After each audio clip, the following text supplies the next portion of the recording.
Oke teman-teman, balik lagi dengan saya Fikri Do. Seperti biasa, saya akan bereaction soal sepak bola Indonesia dan juga tanggapan komentar dari netizen soal sepak bola tanah air. Seperti apa tanggapan mereka? Mari kita simak sama-sama. Let's go!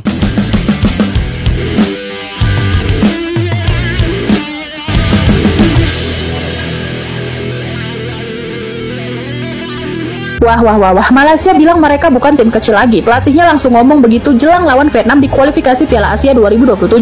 Dia pede karena sekarang skuadnya diisi pemain keturunan dan wajah-wajah baru yang menurut dia udah teruji. Mereka juga sempat tahan imbang Cape Verde. Ya, walaupun lawannya susah nyari di peta, tetap aja bikin rasa percaya diri naik. Gabungan pemain muda dan senior ini dibilang jadi senjata rahasia buat ngalahin Vietnam nanti. Gimana nih? Alah, Malaysia. Memang kalau mau lucu ya nonton Malaysia gitu kan. Saya nonton Malaysia versus Cape Verde gitu. Kalau mereka merasa bahwa mereka bukan tim kecil lagi, ya itu haknya mereka ya. Mereka merasa bahwa mereka sudah menjadi tim yang besar. Tapi setidaknya lawan Cape Verde yang permainannya pun tidak terlalu bagus, walaupun mereka ada di peringkat 72 dan mereka menurunkan pemain-pemain cadangan, harusnya sekelas Malaysia bisa mengalahkan, ya kan? Bisa mengalahkan Cape Verde. Ya kalau kita lihat memang antara Vietnam dan Malaysia ya rivalitasnya juga tinggi seperti Indonesia Malaysia. Tapi pertandingan nanti antara Vietnam dan Malaysia ini akan sangat menentukan sekali siapa yang akan lolos ke Piala Asia 2027. Nah kalau Malaysia ini sombong ya menurut saya mereka harus ada di Piala Asia dulu. Setidaknya mereka harus sama seperti Indonesia yang lolos langsung ke Piala Asia tanpa kualifikasi, tanpa playoff seperti mereka. Nah, kalau mereka mengandalkan pemain-pemain yang mereka bilang pemain keturunan atau pemain naturalisasi, ya percuma kan begitu. Karena ya pelatihnya bilang dia mau mengandalkan ya yang ada di dalam Malaysia begitu, bukan mengandalkan pemain keturunan. Tapi sekarang mereka justru mengambil pemain-pemain keturunan mereka dari luar. Yang terakhir kemarin kan itu Rodrigo Holgado yang bermain Liga Kolombia, yang katanya itu lebih bagus dari Ole Romeni. Nanti kita lihat apakah dia mampu mengalahkan Nguyen Xuan Son atau justru ya Malaysia yang pulang dengan malu dan tidak bisa lolos ke Piala Asia. Tuh menarik untuk ditunggu tuh teman-teman. Beberapa waktu lalu ada rapat antara AFC dan WAFF, Federasi Sepak Bola Asia Barat. Dari situ muncul satu usulan yang cukup menarik. WAFF ngusulin gimana kalau juara turnamen regional langsung lolos ke Piala Asia. Artinya kalau kita juara di AFF, kita nggak perlu ikut kualifikasi Piala Asia lagi dan langsung dinyatakan lolos ke Piala Asia. Bayangin, AFF yang biasanya cuma jadi ajang rivalitas Asia Tenggara bisa jadi ajang penting buat ke level yang lebih tinggi. Nah, semua tim pasti bakal nurunin skuad terbaik. Gak ada lagi istilah turun dengan tim pelapis. Kalau ide ini disetujui, maka 5 tiket dari total 24 slot di Piala Asia bakal dikasih ke para juara regional. Kalau sekarang ini, berarti Vietnam sebagai juara ASEAN akan dinyatakan lolos ke Piala Asia, Bahrain sebagai juara WAFF, Jepang sebagai juara EAFF, Iran sebagai juara CAFA, India sebagai juara SAFF. Tapi aslinya gak segampang itu juga. Masalah paling besar adalah waktu. Turnamen kayak AFF aja bisa makan waktu sebulan, sementara FIFA Matchday cuma 8 hari. Artinya, klub-klub terutama di Eropa belum tentu mau lepasin pemain mereka. Betul. Jadi, meskipun ide ini terdengar bagus, masih perlu banyak diskusi dan penyesuaian. Tapi kalau beneran kejadian, turnamen regional kayak AFF bakal naik level. Bukan cuma soal gengsi kawasan, tapi soal tiket ke panggung terbesar di Asia. Kita tunggu aja, apakah AFC bakal ambil langkah ini, atau cuma jadi wacana yang lewat gitu aja. Nah sebenarnya bagus. Kalau saya sih dukung saja. Cuma ya kalau kita lihat dari ya, susunan pemainnya timnas Indonesia memang agak sedikit memberatkan kita sih, karena bertentangan juga dengan klub-klub Eropa yang mungkin ya tidak akan melepaskan pemain-pemainnya kan seperti itu. Cuma begini teman-teman, kalau misalkan juara regional harus menjadi tim yang harus lolos ke Piala Asia tanpa kualifikasi, maka AFF ini bukan lagi menjadi tujuan untuk kita dapat piala, tetapi bagaimana AFF ini menjadi ajang supaya kita lolos ke Piala Asia. Sebenarnya sah-sah saja, bagus. Cuma ada cumanya. Apakah nanti pemain-pemain Indonesia yang bermain di luar itu bisa kembali ke Indonesia dan ikut di turnamen AFF ini? Apakah bisa seperti itu? Ya mungkin bisa saja, tapi tidak semua pemain dan mungkin akan merugikan kita ini teman-teman. Bisa saja seperti itu. Para pemain Cina stres hingga panggil psikolog di saat skuad timnas Indonesia asik bernyanyi dan berjoget. Pemain Cina Lille mengaku bahwa saat ini pasukan Branko Ivankovic tengah diliputi rasa tegang jelang menghadapi timnas Indonesia. Semua tahu situasi saat ini, kalau kita tidak bisa menang di Indonesia, kami akan tersisih. Bagi para pemain, semua pertandingan membuat stres, apalagi pertandingan hidup mati seperti ini, kata Lille dikutip dari media Cina 163.com. Demi mengurangi ketegangan dan stres para pemain, Federasi Sepak Bola Cina pun mendatangkan psikolog untuk membantu menenangkan para pemain Cina stres. Ya, mereka ini datang ke sini dengan beban berat karena lawan Indonesia mereka harus dapat poin penuh juga. Nah, Indonesia juga demikian.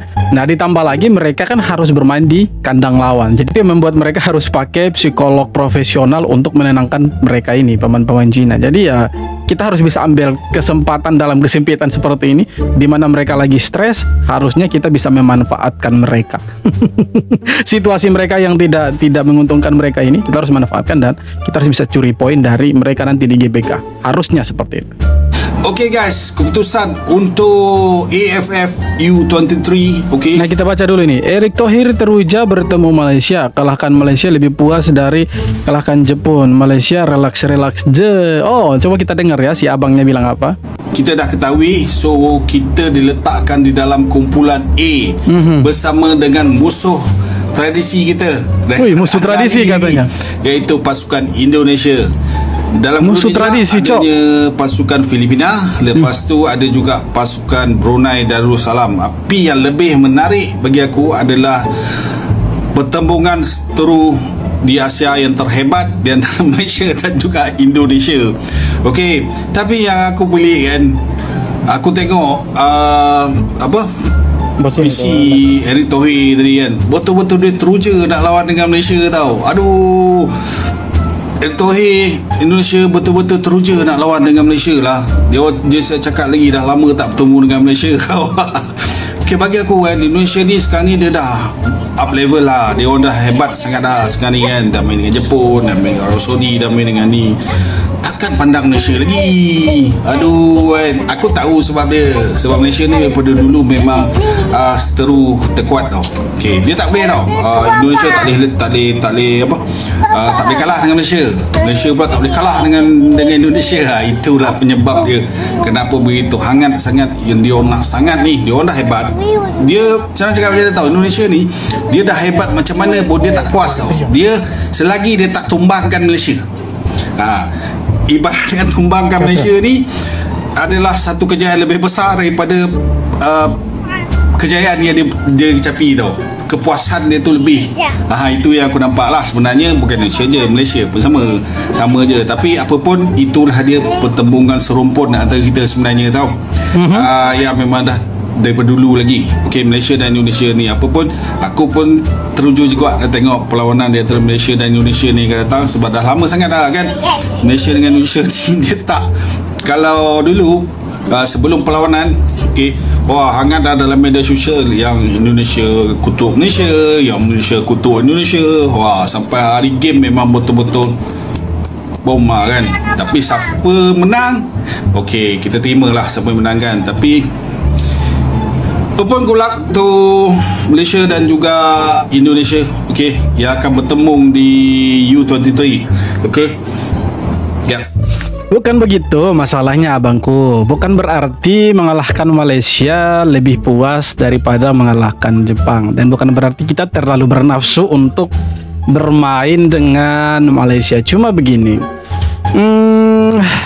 Malaysia ini kan katanya, kabarnya ya kan, sudah punya skuad yang berbeda. Pemain-pemainnya pun berbeda dari sebelum-sebelumnya. Ya mungkin banyak pemain naturalisasi, kolaborasi dengan pemain lokal Malaysia.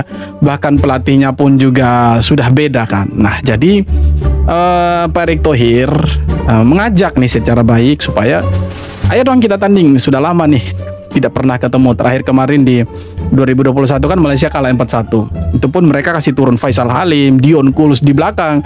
Tapi sampai dihajar 4-1 itu kan sangat-sangat memalukan kan. Nah, ada jeda internasional FIFA Matchday.